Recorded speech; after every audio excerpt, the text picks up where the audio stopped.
Yo, hey everyone. Today's gonna be short and sweet. I had some plans today, and I didn't get home till later, but no problem. I still wanted to make something, so I'm just gonna unbox a few things and talk about what we're gonna do in the next video, which I'll do when I get back tomorrow. Yeah, let's see what I got. Oh, look at this. Packages in the mail. I know who this is. This is from Crazy Lights. My buddy over at Crazy Lights sent me. I'm hoping this is the right side axle, um, the spring pad, the 4 bolts with the shock mount, the spring plate. That's what it looks like it is to me, is this.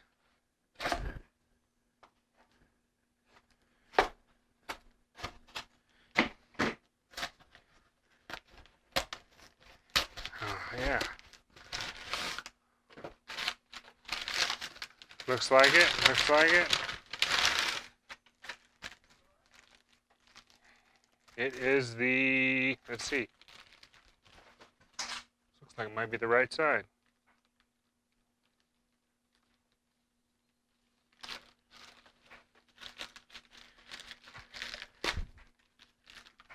All right. Waiting for this for a little while. It got held up. So this looks like, yep.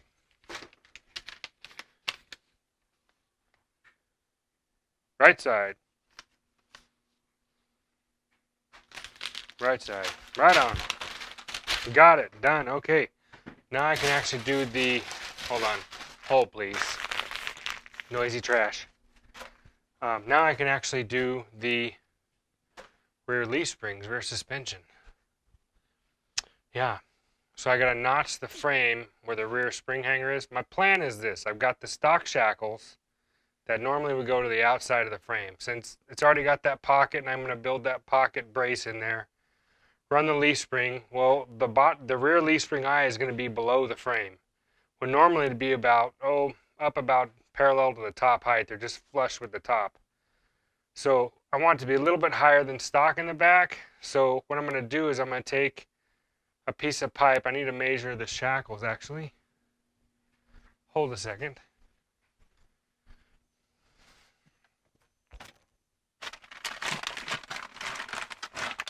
Here's a shackle. How long or more? Where are you? There you are. Okay, so let's see what we got here. Stock shackle.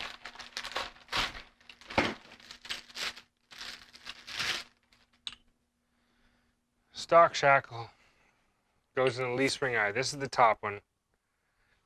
This would normally go into the bracket that comes off the frame, the standoff piece, and this is what the leaf spring would be on. So my plan is to take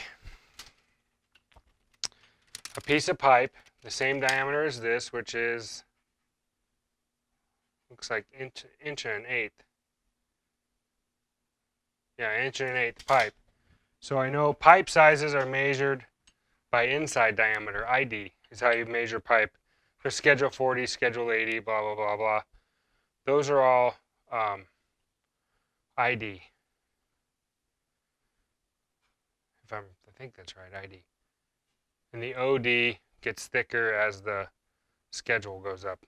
So I'm going to get some schedules, probably Schedule 40, inch and eighth pipe. Looks like I need pipe maybe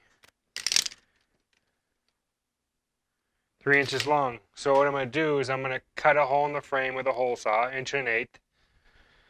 I'm actually going to pocket the frame. I'm going to like box it, but pocket up like for a notch. I'm going to notch it so that the leaf spring can swing and the eye can go up inside the frame on the back part. And this is going to go through the frame.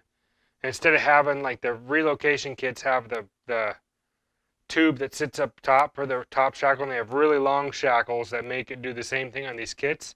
I'm going to use the stock shackles and just bring the hole down and have it actually in the frame so I can weld around it and then use the stock stuff. That should be pretty good. And there's left and right, so it's bent. So that will pitch the back of my spring. I need to make sure that when I do this, I make sure that I have it in line with the rear. And that looks almost bent, actually. Is the other side like that? Let me see. Yep, the other side's just like that. The outside's just like that. But they're bent the other direction.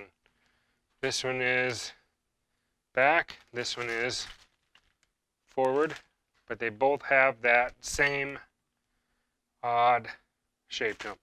So, okay, good to know. That's one thing we're doing, trash. I'm pretty excited about that. I need to pick up some metal for that, a little bit more things to do. Got another thing in the mail from Dedicated Motorsports. Don't know who this is or what it was I ordered. I wonder if this is another one of those fittings or something for the clutch that I doubled up on because I didn't know what I ordered the first time. Kind of betting that's what it is.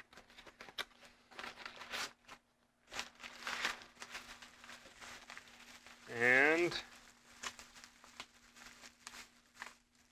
oh, it's an adapter. This is an adapter fitting. I forgot I ordered this.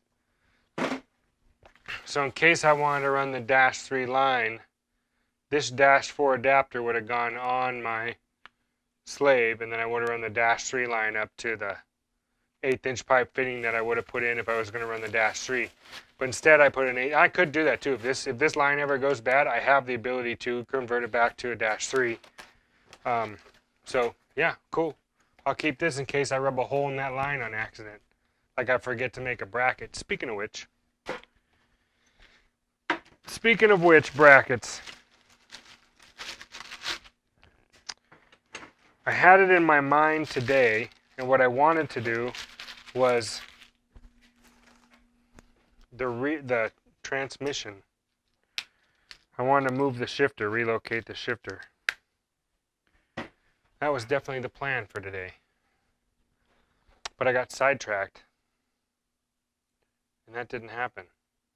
So this here video doesn't have much content to it other than I unboxed a bunch of stuff. It's still early. I could crawl under there and draw out what I'm going to do and start cutting that off, I think. I'll be right back. Let me go look at that and see what we got going on. I might set you up down there with some lights so we can see it. All right. Can you guys see what I'm looking at right here? See that bolt hole right there? See this bolt hole here? This bolt, and this bolt. So this hole, if I move this bracket to that, I'd lop this ear off here, and this bolt would go here. You see this triangle? This one, this one, this one would be this one, this one, this one would be right here. So what I'm thinking about is modifying, cutting this bracket right here, trimming off. I might have to trim up on the other side of this rod. You can't really see, but there's this angle right here. I might have to move it over, do a little trimming, and slide this thing forward, which should give me whatever this distance here is. That'll move the shifter that much farther forward, which means I would be cutting that much off of these rods, whatever that distance is, equal distance. I would just come down here somewhere where they're straight, you know. The reverse rod looks like I got plenty of room. I probably could come like right here. I probably could, that's at the end of the thread. I could bring this thing all the way up to here, which, if I look at this right, it's in the center, so that would put it like right here anyway, right? So that rod's probably fine. But these rods, I probably have to take, I'll put this one here, where is it? This one, and this one. These two. I'd probably lop them off the exact distance and re-weld them so I could get that same exact shifting. And I think that's what I'm going to do tomorrow. I'm gonna have to see if we can see that bracket up there. See that whole flange up there? I gotta kind of cut that bracket a little bit to get it to go into that hole. Do a little trimming. I'll probably slide that brace down. Maybe just shorten the distance because there's a little bit of distance up there on the trans to that other flange. So if I move that over, I know it looks like that other bolt could go to that hole, but there's not enough room under the bottom of that trans. And I think that hole, I think this one, no, one of these two is stripped anyway in the trans. So I think it's this one. If this one's stripped, then this will give me 3 other good points. But anyway, that's my plan. That's what I'm gonna do. Yeah. By the time this video comes out, it'll be like tomorrow already in the morning early. So you guys, I'm sure will have some good comments. And by the time I get back, it'll be in the afternoon, late afternoon. So give me some advice if you guys have ever moved in these shifters. But that seems to me like that would be pretty good. I think I can make it work that way. If worst comes to worst, I do have another bracket, but it mounts the shifter down here, down low, but it does go in these front holes, but the rods don't work. So I might end up cannibalizing the two and making it work, but that's what I think I'm going to do. Anyway, yeah, thanks for hanging out. I'll see you guys later.